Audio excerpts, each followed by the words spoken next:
Hello and welcome back to the show. Today I'm doing something very special. This is one of my favorite decks of all time, Different Dimension Demons, with fresh support from Doom of Dimensions that actually makes this deck competitive.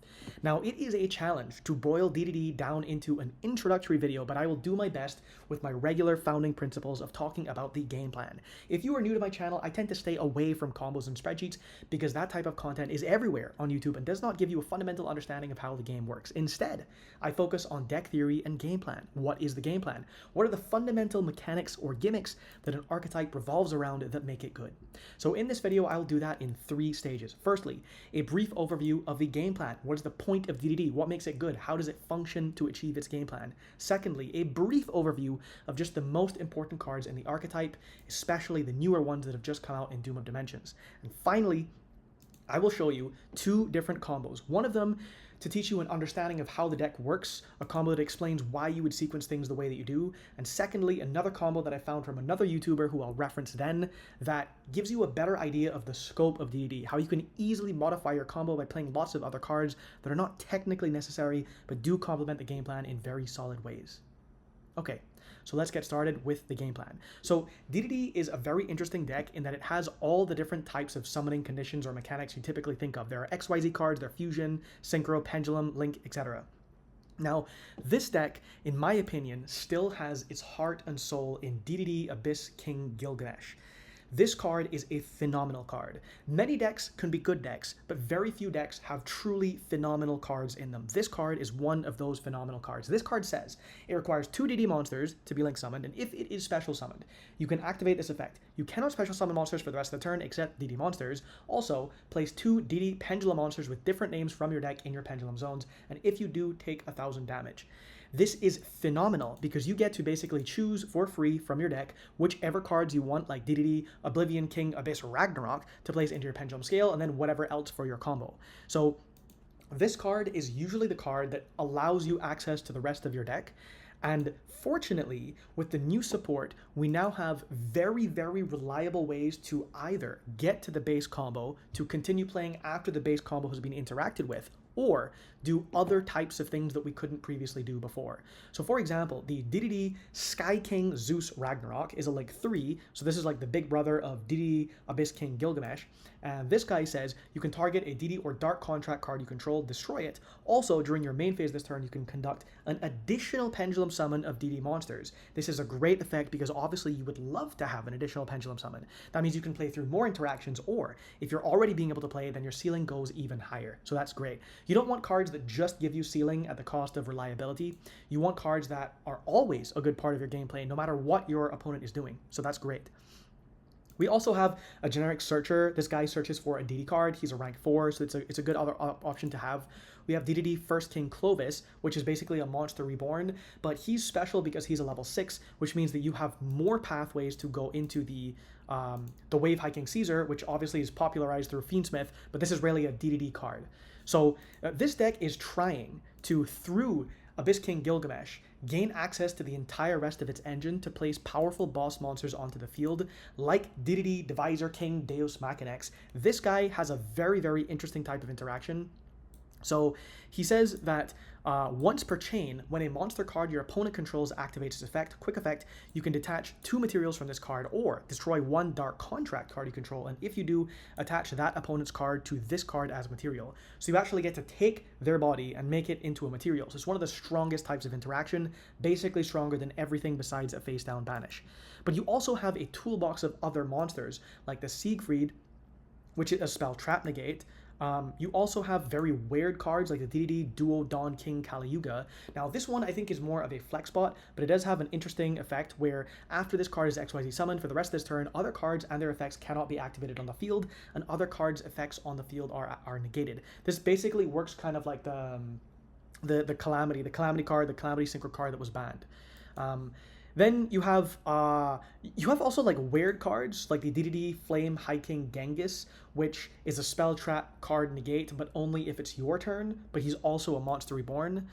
You have also a pretty interesting, the Quadruple D, the DDDD Dimensional King Arc Crisis, which is, I think, actually an underappreciated addition to DDD. So this guy requires 4 Fiend monsters, a Fusion, Synchro, XYZ, and Pendulum, and he either has to be Fusion summoned, which you are probably not going to be doing, or special summon from your face down extra deck, so you haven't used him yet, by banishing the above cards from your field and or graveyard. That's great, because this can basically be free on the crackback, later into the game when you actually have all that stuff in your graveyard.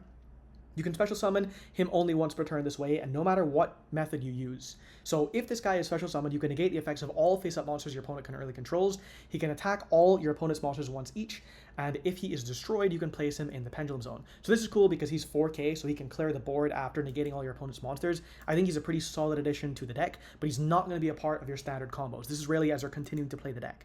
Okay, so now to give you a better idea of what the deck actually looks like, I'm going to show you some basic combos, but it is worth mentioning that this deck is way more consistent than before. You have cards like Nightmare Throne that add Fiend monsters with 0 attack or defense from your deck to your hand, which is like your actual combo cards. You have DD Scale Surveyor, which is basically a free body, because if you control a DD Pendulum monster card, then you can special summon this card from your hand. So this is a very, very helpful card, kind of like how Griffin before was our typical extender, and you just always want to have these types of cards in your hand, so when your opponent interacts with you, you get to put another body on field, go into your Gilgamesh, continue playing, etc., etc. Okay, so now let me get to the combos, and then I'll talk about some of the limitations of the deck and different ways people are playing it and what my opinions on all those things are. So here is the basic 1-card combo with Kepler, which people have been doing 1-card combos with forever. So here we're going to Kepler and search for Dark Contract with the Zero King. Now this combo is more to have you understand how the deck works, and the second combo will show you how to make a very, very strong M board and understand the range of the deck. So this card is strong because you get to destroy something to special something else out. And I want to show DD Count Surveyor here because this is a card that can really help you push through interactions. Like if your normal summon was interacted with, and then you get to bring this guy out because you have access to Dark Contract with the Zero King so frequently, either by drawing it, through the new Queen card, etc., etc. So here we're going to bring out the Surveyor, and then the Surveyor can trigger to search for our Scale. Now if we've already normal summoned here, then we want a special summon card like a Griffin or a Scale. So here we're going to special summon out the Scale. And now we can go into our DDD Abyss King Gilgamesh. So we just needed 2 bodies on field if they were gonna, imperm our Kepler, and we had other ways to continue playing, such as hard drawing the Scale or the Griffin. We would just be doing this anyhow. So we go into the Gilgamesh, and the Gilgamesh can now place 2 cards. This is a 0 scale, which is important to remember, because then you can bring out stuff that are like level 1 that you normally couldn't bring out if it was a 1 scale. And then our Ragnarok, because Ragnarok you usually want because he's a free monster reborn, so it's usually a pretty high value card to have. So here we're going to perform a Pendulum Summon, bring out our Scale on our Kepler, just because we can't bring this out, so we just need 2 bodies for now. Now we can turn the Gilgamesh +1 into the Ragnarok, and the Ragnarok will give us a negation as soon as we have a Dark Contract in the graveyard and something else. And he's also going to allow us to be able to pop to negate a monster effect activated in the opponent's hand. Now, one important thing to mention here is that if you have placed the Zero Doom Queen Machinex off of Gilgamesh, you can't use her special effect, which is to place a Dark Contract continuous spell from your deck face up to your field. So instead, you're going to need to bounce it. So if this card is sent to the graveyard or added the extra face up, you can target a DD Pendulum monster card you control, return it to the hand, and that's once per turn. So now we can actually activate this instead of having it placed off another card's effect, and that will allow us to use her effect. So we can use her effect to get access to the Dark Contract with a gate, because we did not start with that previously, and now this will give us another card. So as you play the deck, you're going to see that almost everything leads into almost everything else. Normally when you play DDD, there are a few conditions you want to meet. You always want to have bodies on field to go into Gilgamesh. You want to have the right levels to go into your Wave Hiking Caesar, and you want to have ways to dump cards into your graveyard. So Copernicus is one of the main ways that you can dump cards into the graveyard. So if we perform a Pendulum Summon here, for example, with our Ragnarok, because we get to pop something to Pendulum Summon all over again, we bring all of our bodies that we can bring out onto the field, and now our Copernicus is going to be able to dump something.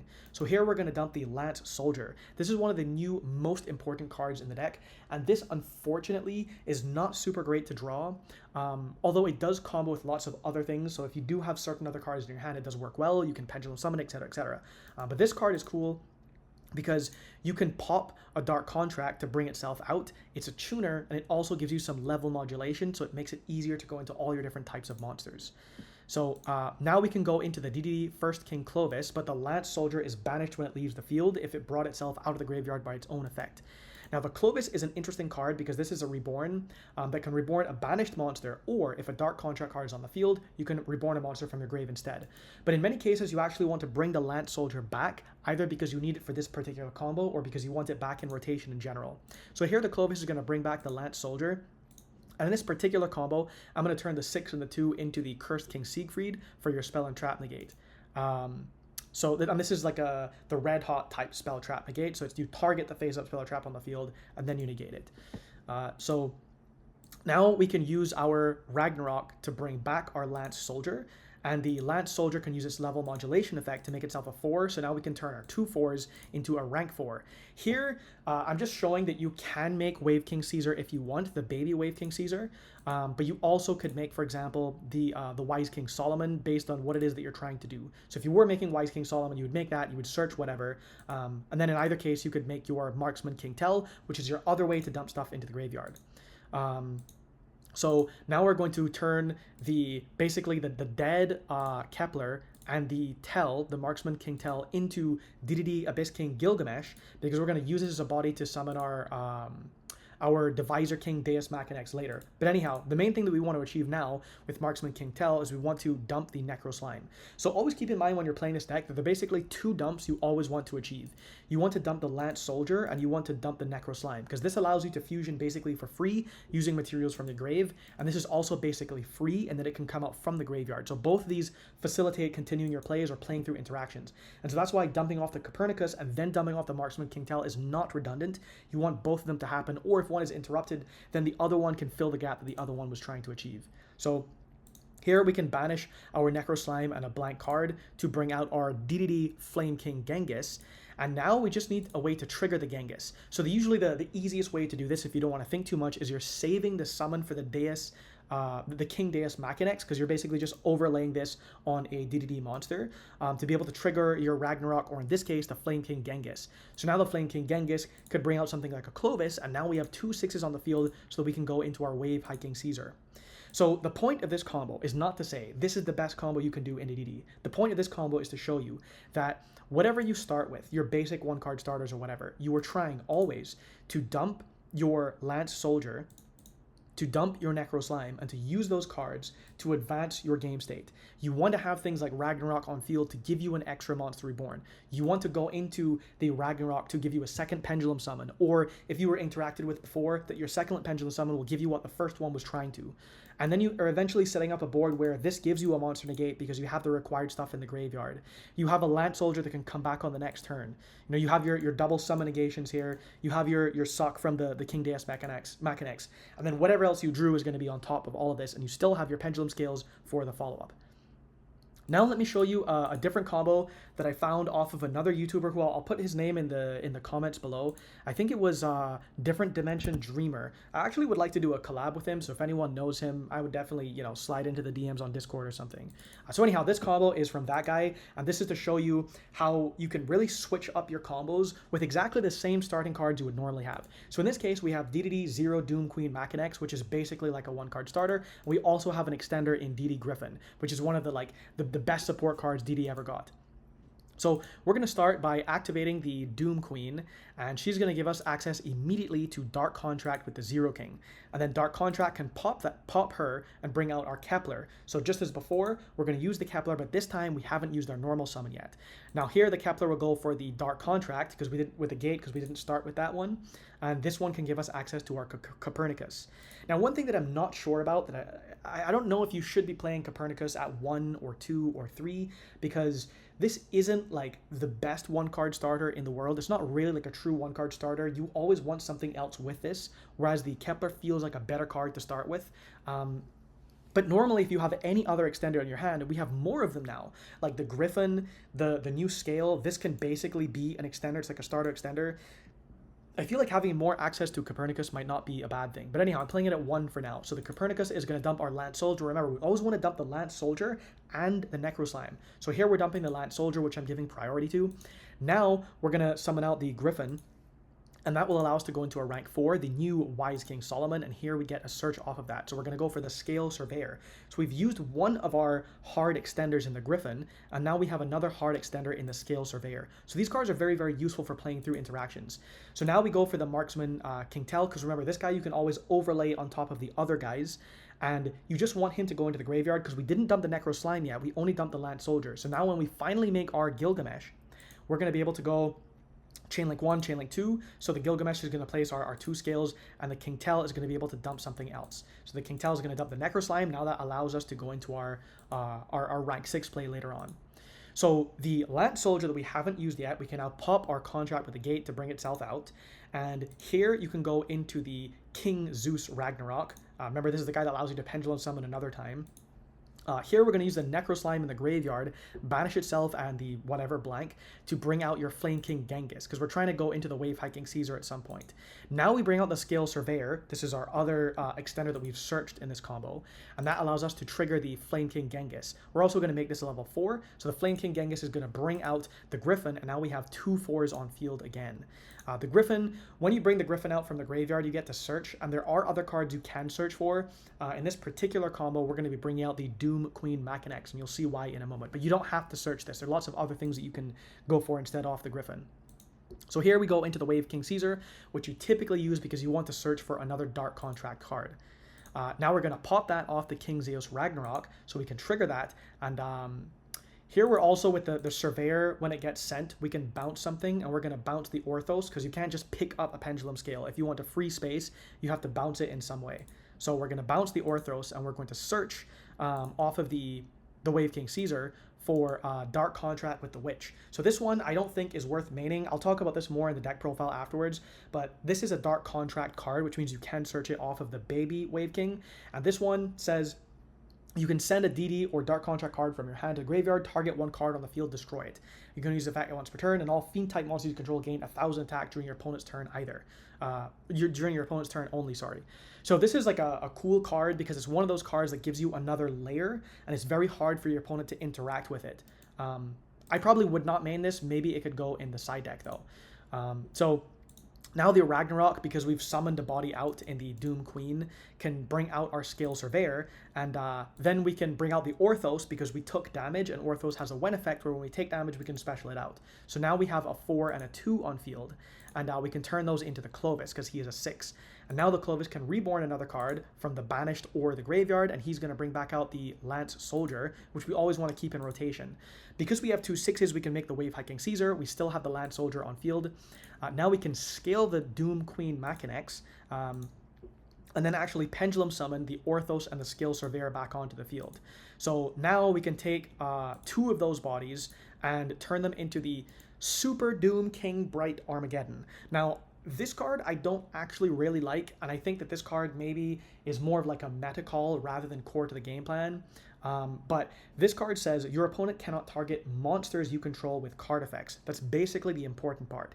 If another monster is normal or special summoned while this monster is on the field, you can make your opponent choose 1 pendulum monster they control, which they won't, and all other monsters they currently control have their effects negated. And then if it's destroyed, you get to place it in the pendulum. So this is targeted protection, and depending on what you're playing against, targeted protection may be very strong. Like if you are going first and you got to bring out all of your guys against, you know, Yummy or some other thing that was going to target a bunch of your monsters, you know, this could be a strong thing to go for, but I personally don't really like it.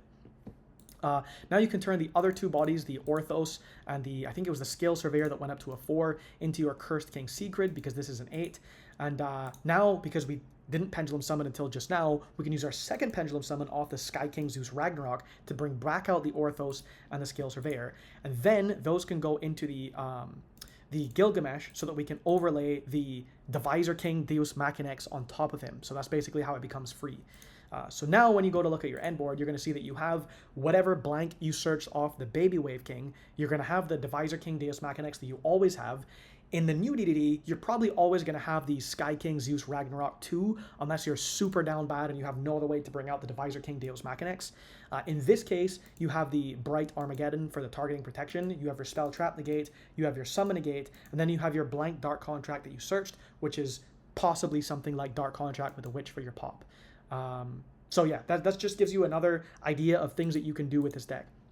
So my current thoughts on this deck is, I think this deck needs more work for optimization, and I think that there's not really a way to say that you should optimize it for sure. For example, the Count Surveyor is not a good card to draw.